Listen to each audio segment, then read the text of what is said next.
Okay, ulit na naman tayo. Ulit.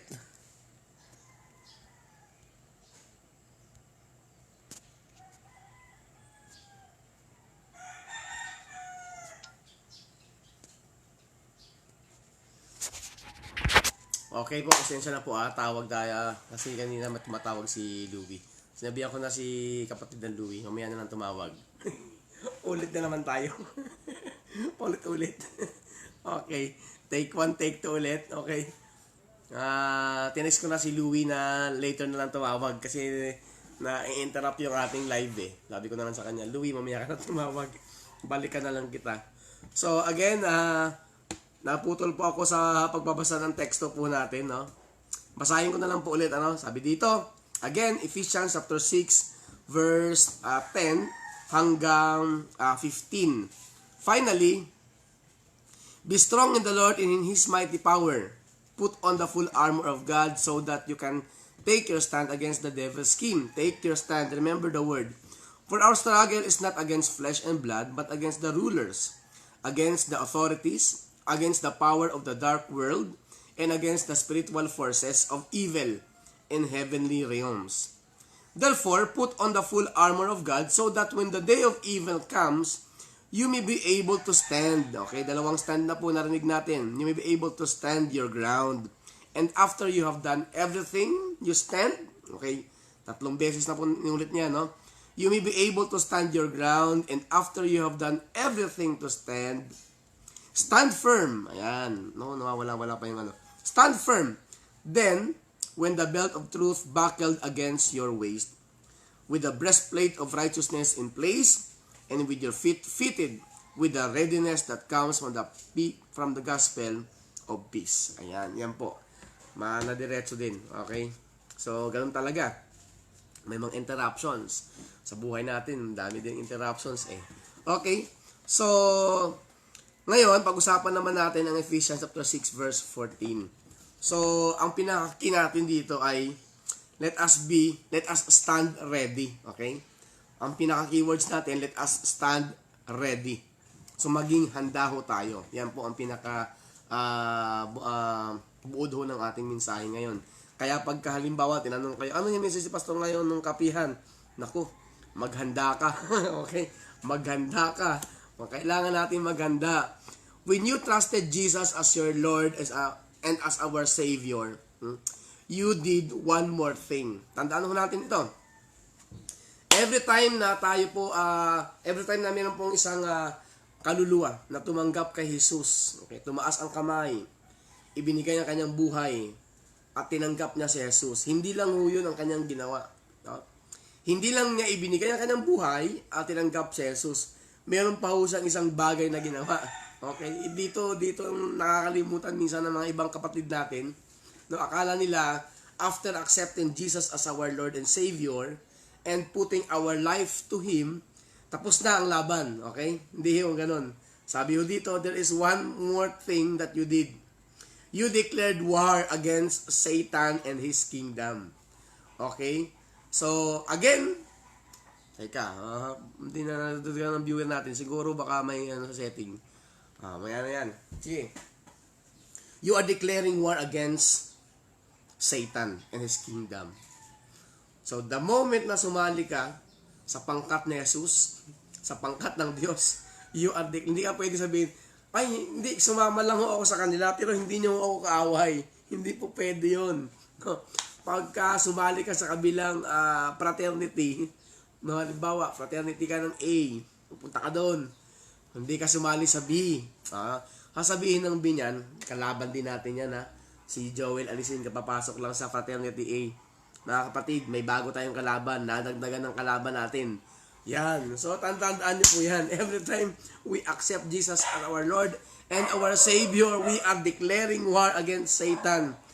Thus, to touch first base is to try, the first thing Satan does to touch first base is to try to create doubt in your heart about God's Word and His faithfulness. Teka, ano may mga aking mga aso?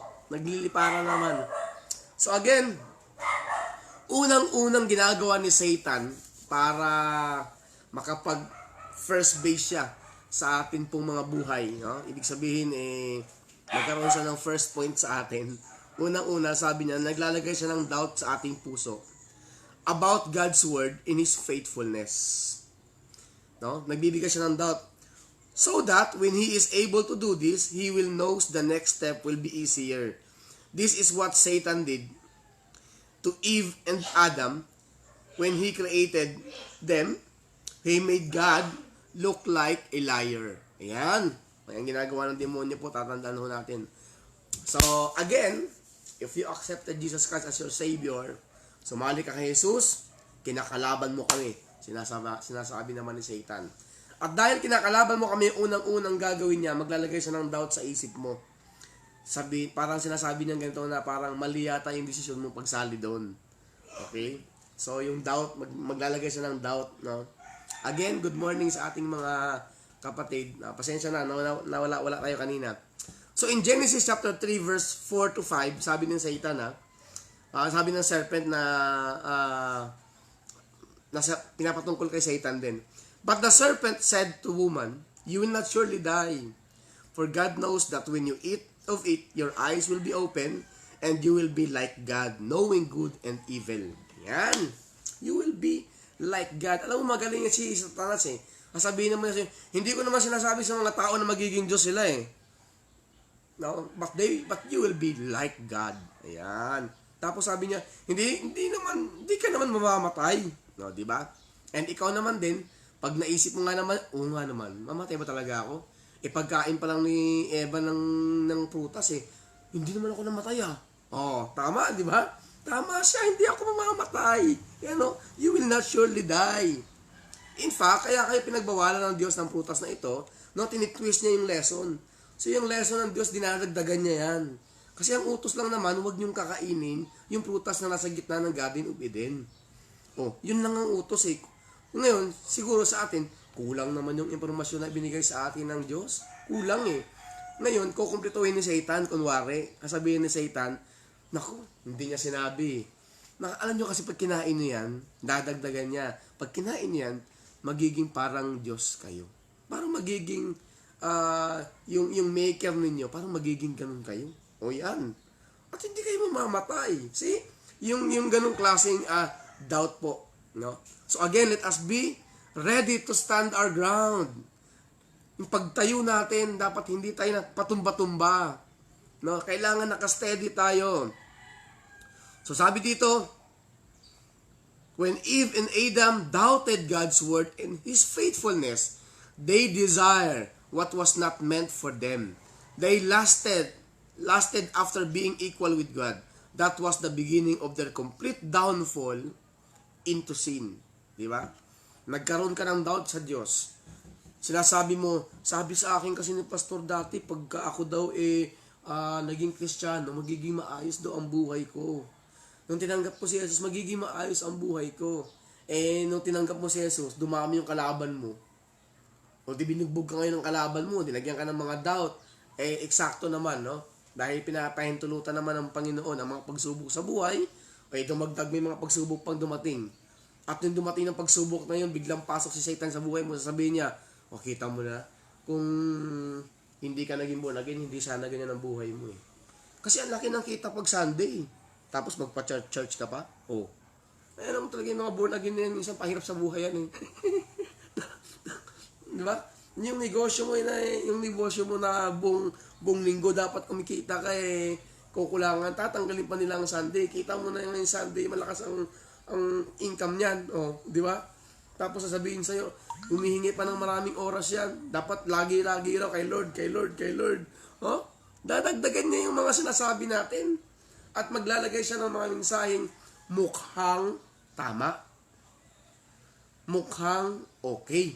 Yan ang mga idadagdag niya No? Mukhang tama nga naman Di ba? So, mukhang tama lang, pero pagka pinaniwalaan mo, magkakatama ka talaga. Magkakatama ka talaga. Kaya nga sabi dito, basahin ko sa verse 14, no? Stand firm then, the belt of truth buckled around your waist, with a breastplate of righteousness in place. Breastplate, no? Sabi niya, breastplate of righteousness. to protect your heart. Bakit? Kasi sabi dito, you will desire what was not meant for them. Unti-unti ka kasi magkakaroon ng pagnanasa eh. Magnanasa ka ng mga bagay-bagay na hindi mo naman dapat pagnasaan. No? Kaya yung puso natin, babantayan natin. Kasi kaya nga breastplate ang sinabi ng Lord, kaya takpan mo yung pusong yan because our heart is very vulnerable for such feeling. Di ba? Kasi ang magaling din ang demonyo eh. No? Ang gagamitin niya kasi dalawa, hindi lang utak pati puso. Pag hindi ka nakuha sa utak, kukunin ka niya sa puso. Pag hindi ka nakuha sa puso, kukunin ka niya sa utak. Dalawa yan. Pagpalit-palitin niya yan, kung saan ka makukuha niyang dalawa. Marami tayong mga kaibigan, di ba? Sobrang matatalino. Pero pagdating sa puso, bagsak. Pagdating sa puso, bagsak. Nadaya ka agad. Okay? Pastor, mahal ko talaga to mabait naman din. Yung katalinuhan na wala na sa utak niya, anak, kailangan mo muna mag-aral. Kailangan mo muna matapos ng pag-aaral. Kasi sabi ng puso, kasi kung magkasama kami, mukhang okay naman. Di ba? Mga doubt na ginagawa ng kalaban sa atin. When we fail to achieve our dreams, we become sick and lose our loved ones to death. Ngayon kapag mga pangyayari niyan ay dumadating sa ating mga buhay, alam mo ginagawa ng demonyo diyan? Kumbaga sa apoy, sinisindihan niya yan, dinadabukan niya yan, pinapalago niya yung apoy na yan, no? So every time, wag babantayan natin yung maliit na doubt, babantayan natin, palalaki ng demonyo yan. Gagamitin yung mga word. Naalala ko, may kaibigan kami dati. Di ba? Di ba? Nga naman, ano? So, dadagdagan niya yan. So, Satan tries to make us doubt God's goodness. Insinuate resentment against Him. And erode our faith in Him. Satan attempted to do so, the same to Job, who went through trials one after another. Using Job's wife, herself, in Job chapter 2 verse 9, sabi niya, then his wife said to him, do you still hold fast to your integrity? Curse God and die. Yan. So again, tandaan po natin, just recently, may mga share po tayo sa FB. May mga kaibigan tayo na dumanas ng matinding intellectual stress po sa buhay nila. No? Dahil sa mga COVID na ito. No? Yung si Pastora Evelyn lang, yung naisip niya na, ano ba to? Diba? Hindi siya makatulog daw, sabi niya. No? Ang pakiramdam na maliit, na normal lang naman, na kaya naman nating kumbaga, mga simple lang talaga. Pinalalalim mo na dahil sa pag-iisip. No? Yan ang nagagawa ng demonyo. Naglalagay ng doubt sa ating, good morning, Ate Susan. Naglalagay ho siya ng doubt at ginugulo ho niya yung ating pag-iisip. Para, ang gusto kasi ng demonyo, questionin natin yung authority ng Diyos. Questionin natin yung authority ng Diyos. Na, nga, kung talaga mabait ka na Diyos, dapat hindi mo ina-allowed sa amin ito. Kung mabait ka na Diyos, dapat hindi mo kinukuha yung mga taong mahal ko. No? Yung mga tao lang na kaaway ko, yun ang kunin mo. No? Ganon yung mga hinihingi natin kay Lord eh. Diba? Halimbawa, namatayan tayo ng mahal sa buhay. Sabihin natin, Lord, mahal na mahal ko yun eh. Alam mo naman na sa Kanya lang ako kumakapit. Alam mo naman na Siya lang ang inaasahan ko. Siya lang nagbibigay ng sigla sa buhay ko. Tapos kukunin mo. Yung kapitbahay ko na nagbibigay ng sakit ng ulo ko, hindi mo kinukuha. Di ba? Yun. Gusto na, yung kaaway ko na yun ang nagbibigay ng sakit ng ulo sa akin, dapat yun na lang kunin mo. Pero yung mahal ko sa buhay, huwag mo nang kunin yun. See? Naglalagay ho ng doubt ang Diyos, ang demonyo sa ating pong utak nang sa ganun unti-unti ho nating questionin ang kanyang kabutihan, ang kanyang pagmamahal, yan. So maraming nangyayari sa mga kasamahan namin sa trabaho. Sabi nila, nung mangyari itong mga COVID na ito, sabi ng isang kasamahan ko sa trabaho na friend ko rin sa FB, hindi ko na babanggitin. Sabi niya, grabe, gulong-gulo kami, yung utak namin, hindi na makapag-isip ng maayos. So, until such time na naging maayos ang lahat, naging negative. At praise God, sabing ganun. Di ba? Pero nung kasagsagan ng panahon, talagang walang peace, walang kapayapaan. No? Ang problema kasi sa demonyo na yan, pagka yung maliit na walang kapayapaan yan, palalaking talaga niya yan. Palalaking talaga niya. Bakit kami pa? Yan. Lahat ng pag-iingat ginagawa namin, lahat na naging mabait kaming pamilya, o di ba? Wala kaming ginagawang masama. Oh. Yung maraming mga tao, may maraming ginagawang masama. Sila na lang ang kapitan ng lahat. Oh. No? Pero hindi kasi ganoon ang ating Diyos pag kumilos eh. Hindi ang Diyos kasi natin, hindi siya yung agad-agad na walang pumasok yung doubt, pasok agad ang Diyos para tanggalin yung doubt natin. No? Oh, ang Diyos parang ang Diyos parelax-relax lang sinasabi niya. Tingnan ko nga yung aking anak kung talagang maging matatag siya sa kanyang pananampalataya sa akin. Iyan. I will wait for him in prayer. Kakusapin ba niya ako? May mga katanungan ba siya sa akin? Yan. Ayan. Good morning muna, Pastora and Sister Shirley. Ayan. Magandang umaga. So again, let us stand ready. When we trust our Lord Jesus Christ and as our Lord God, as our Savior, we are declaring war against the devil. Di ba? We are declaring war. And the first step na gagawin ng demonyo, magpapasok siya ng doubt sa ating utak para doon matatalo niya tayo. Just like what he did in Genesis chapter 3 verse 4 hanggang 5, yung ginawa ho niya kay Adan at kay Eva. Di ba? Naglagay siya ng doubt at paglalagay niya ng doubt, pinapalabas niya na yung katotohanan na galing sa Diyos ay kulang or mali para unti-unti nating pagdudahan ng Diyos at unti-unti tayong kakalas sa ating Panginoon. If God is in heart and we have the mind of Christ, no words of evil can prosper us. Praise God. Saludo ako dyan. Tama, no? Kaya nga sinasabi, isuot mo yung breastplate and with your feet fitted with the readiness that comes from the gospel of peace. Sabi dito, no? Sabi niya, stand firm then with the belt of truth buckled around your waist with the breastplate of righteousness in place. Kaya babantayan po natin, isuot ho natin yung breastplate na yun para yung puso ho natin ay mabantayan natin para hindi ho tayo matatalo ho ng ating kalaban. Ang ginagawa ho ng kalaban natin ngayon, very evident ho ngayon, naglalagay siya ng doubt ho sa atin. No? Hanggang kailan ito matatapos ang COVID na ito? Pinabayaan na yata ako ng Diyos. Talaga naman, sa dinami-dami ng tao, ako pa na tumanggap na kay Jesus. Ako pa na kung kailan naging active na ako sa ministry. Ako pa na kung saan ibinibigay ko na yung buhay ko sa Kanya. Bakit ako pa? Bakit hindi siya? Bakit hindi sila? Yan, at unti-unti na tayo nagtuturo. Ayan. Nagiging self-righteous tayo na parang feeling natin, tayo yung napaka-righteous, sila ay napakasama. Ayan. So again, yun din ang ginawa ni Satan sa kanya, ginamit ng asawa ni Job, no? Naglagay ng doubt. Siguro, pahabain ko lang yung kwento ng dalawa, ha? Siguro sabi ng asawa niya, di ba ikaw naman yung naglilingkod sa Diyos? Ay, bakit ganon? Ay, nakikita ko naman ang pagsisipag mo eh. Nakikita ko naman yung pag-aalay mo sa ating Panginoon eh. Every first harvest, bigay agad sa Lord. Kita ko yun. Pero bakit ganyan? Tingin ko yung Diyos mo tulog yan eh. Tingin ko yung Diyos mo unfair yan eh. Ayan, pinapahaba ko naman po ang kanilang usapan. Para matapos na yung paghihirap mo, curse God so that you will die. Ako bilang asawa mo, okay na lang sa akin na mamatay ka at mawala ka kaysa makita kitang ganyan. Yun. No? Style ng demonyo yan. We need to be ready to fight against Satan, otherwise we can easily defeat us. He can easily defeat us. This is the goal stated in Ephesians chapter 6 verse 14. To prepare us for battle, the verse says, let us stand ready. Yan.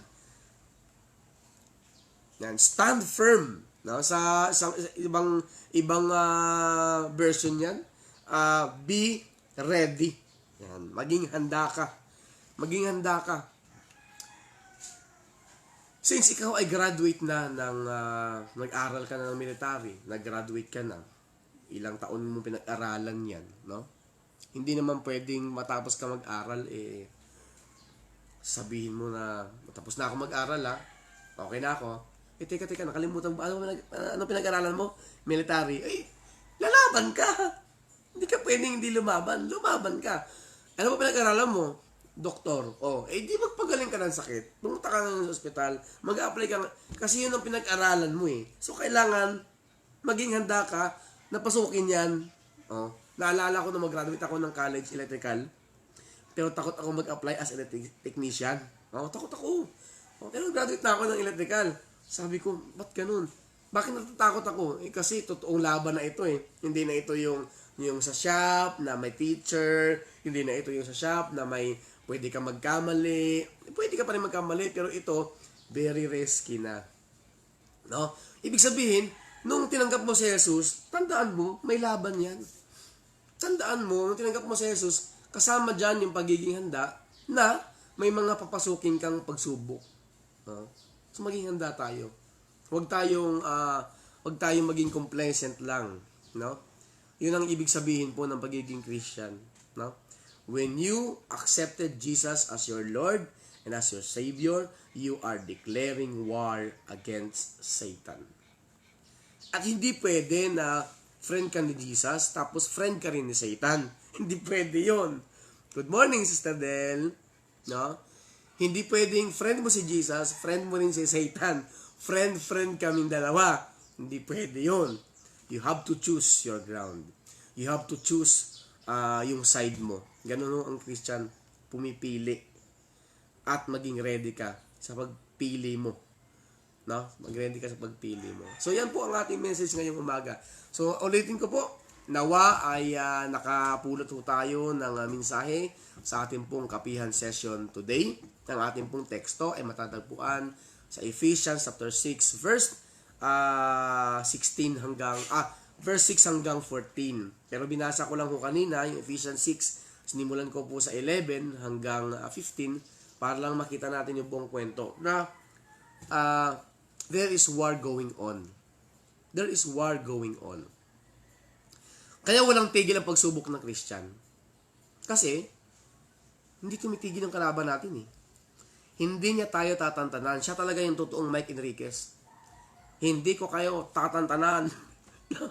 Hindi, di ba Brian? Hindi tayo tinatantanan. Every time na nakaka-grip na tayo ng matibay. No? And then, here comes Satan. No? Tinatanggal niya isa-isa yung grip natin. No? Diba, nakagrip ka ng ganyan, tatanggalin niya isa-isa yun. Dahan-dahan lang yung tatanggalin yan. Hanggang sa makabitaw ka na. So that is the style of Satan. In fact, sobrang talino ho niya na ginagamit niya minsan yung mga bagay na sobrang hindi mo mapapansin. Sobrang maliliit lang talaga na hindi ka pansin-pansin. Yun ho ang ginagawa ng mga tactics mo ng mga kalaban natin eh, no? Hindi sila nagpapaulan ng bomba agad. Hindi ka yun, later pa yun, no? Hindi muna bomba. Kaya balik na sa ABC. Hindi ako nakapanood ng movie ng ngayon eh. Hindi ako nakapanood ngayon ng mga balita eh. So babalik na ang pagbabalik. No? So dahan-dahan 'yan ha. Dahan-dahan ay na naman, babalik na naman. So dagdag na naman sa mga panonoodin natin 'yan, ano. Dagdag na naman sa kukuha ng oras mo 'yan. Unti-unti 'yan, no? Papasok 'yan sa mga buhay natin. Ang kalawang hindi naman basta-basta overnight kalawang kaagad eh. Nagsisimula yan sa maliliit. Pero later time, ang kalawang na yan, pag pinabayaan natin, yun po ang magiging mitsa ng ating pong buhay. Babagsak ang buhay natin dahil sa maliit lang na kalawang na hinayaan natin pumasok po sa ating buhay. So once again, magandang umaga sa bawat isa. Allow me to pray for you, brothers and sisters. Bago po tayo maghiwa-hiwalay, balikan na lang ulit nyo yung ating pong video para po sa mga iba na hindi umabot. Jocelyn Cañete, balikan na lang ninyo yung ating kapihan session. Isisave ko naman to at nandoon lang naman yan sa ating pong page. Okay? So let me pray for you, brothers and sisters. Dakilang Diyos, minsan pa, we just want to thank you for this wonderful, wonderful day. This is Monday. Dagdag na buhay, dagdag na lakas ang pinagkalob nyo sa amin. Maraming salamat. May mga trabaho kami na ginagamit mo as a source of our income. Salamat din sa mga kapatid namin na maaaring walang trabaho pero ikaw o Diyos ang nagsusupply, ikaw ang nagbibigay, nagpo-provide sa kanila araw-araw ng kanilang pangangailangan. Salamat, maraming salamat o Diyos sa pag-iingat mo sa amin against this COVID-19 pandemic. Salamat dahil binabalutan mo kami ng iyong proteksyon.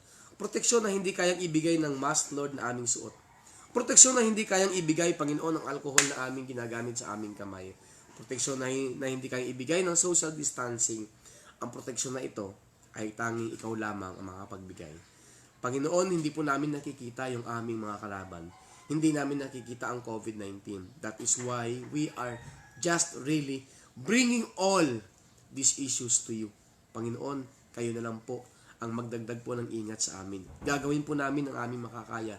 Gagawin po namin ang pagsusuot ng mask, social distancing, paghuhugas ng kamay, Lord. But on top of this, Panginoon, kayo pa rin po mag-iingat sa amin. We lift you up, every brothers and sisters na sa mga oras na ito ay maaring may mga problema ang kinakaharap. Itinataas ko sa iyo si Brother Sam, anak ni Sister Lilian, sa oras na ito. Nagpapa-check up, Panginoon. Meron pong check up. So I pray na magiging negative po ang outcome ng kanya pong check up. Panginoon, kayo ang Diyos na hindi kami kayang ilagak sa isang sitwasyon na hindi namin kayang tayuan, hindi namin kayang dalhin. Alam namin, Panginoon, kung may pagsubok man, ay kaya namin itong pagtagumpayan sapagkat ikaw ang nangako sa amin, tutulong. Ikaw ang nangako sa amin na tatabi sa amin, magbibigay ng comfort sa lahat ng mga problemang ito. Lord, salamat po sa mga televiewers, salamat po sa mga nanonood, nagkinig sa atin online today. Hindi naging hadlang ang layo ng lugar. Lord, bagamat kami hindi magkasama, but dahil sa technology, nagkaroon kami ng pagkakataon na makapagbahagi ng salita ng Diyos. We lift you up in praise. We give you glory in Jesus' mighty name. Amen and amen. So maraming salamat mga kapatid once again. Brother Louie, pasensya ka na Louie, hindi ko nasagot yung tawag mo kanina dahil nagla-live na po ako. So Marie Joy Orapa is also watching. Batiin natin yung mga nanonood sa atin. Si Brother Chris, ang ating pong avid yan, no? Si Sister Shirley, of course, ang ating pong kapatid na magkakaroon ng 7-Eleven in the near future. Magkakaroon ng 7-Eleven, bro. Kapatid, kaya tandaan mo yung mga prediction natin. Okay? Si Brian, hindi ko alam kung siya ay nasa bahay. So, yan, lagi natin kasama yan. Of course, si Steph Del, ang ating kapitbahay na masarap magluto ng ulam. At si Pastora na kanina ay ipinapasyal sila ng kanilang aso. Hindi, biniro ko lang. Kanina kasi napumusal dito, sabi ko, kayo ba ay pinapasyal niyo yung aso o kayo yung pinapasyal ng aso? Okay. So, dala nila ang kanilang mga kaalaga kanina at nag-walk sila kanina. Yan, ingit nga ako eh. Hindi ko kayang i-walk si Walter. Hinihila ako nito eh.